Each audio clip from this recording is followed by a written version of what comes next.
House effort alone, or is he actually a yes on impeachment himself in the Senate?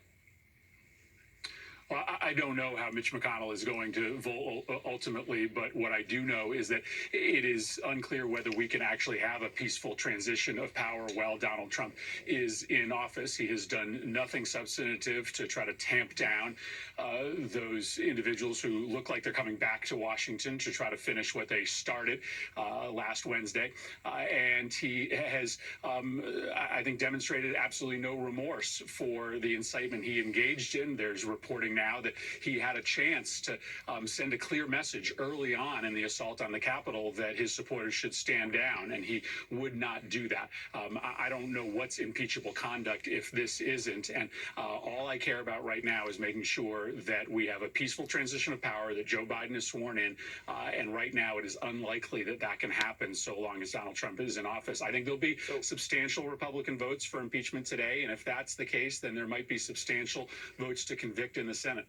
What does it mean for Joe Biden's agenda at this moment where we're facing a twin economic and health crisis? Also, his appointments, they need confirmation as well. Are you concerned they could be held up?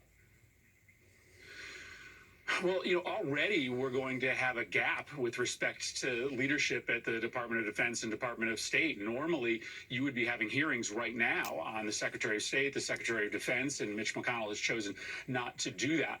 I mean, listen, we are blessed to have an incoming president who ran on a platform of reconciliation, of bringing people together.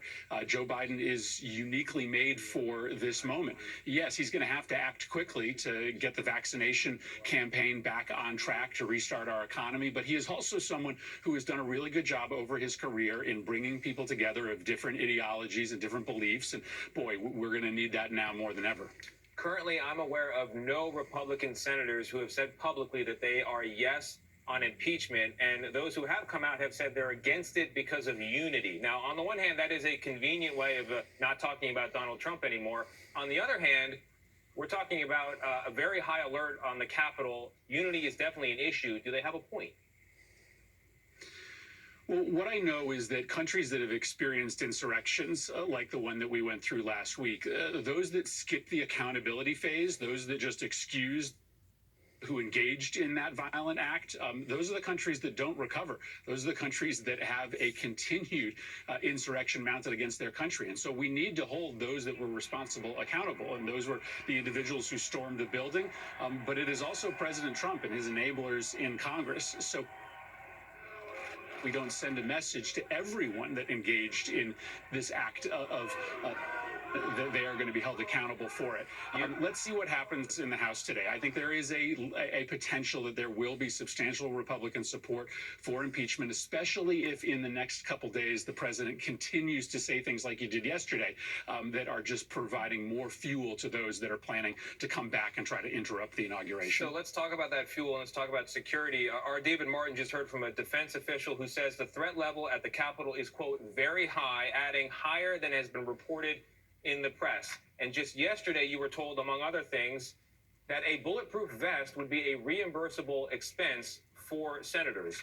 Do you feel safe on Capitol Hill? I do feel safe on Capitol Hill. I plan to be at the inauguration. I think it's incredibly important that we show to the country and to the world that we can transfer power peacefully in this country, and we're going to do that.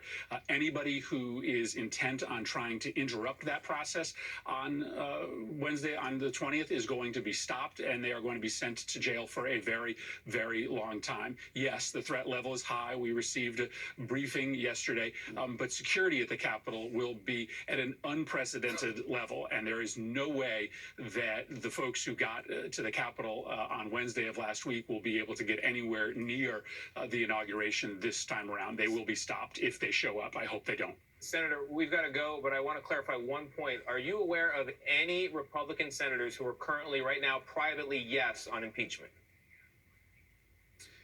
I am not aware of any senators right now who are yes. I know many of them are very open to voting to convict the president. I think they're waiting to see what the articles are and what the vote is today in the House of Representatives. All right, Senator Chris Murphy, thank you very much. Ahead, we talk with country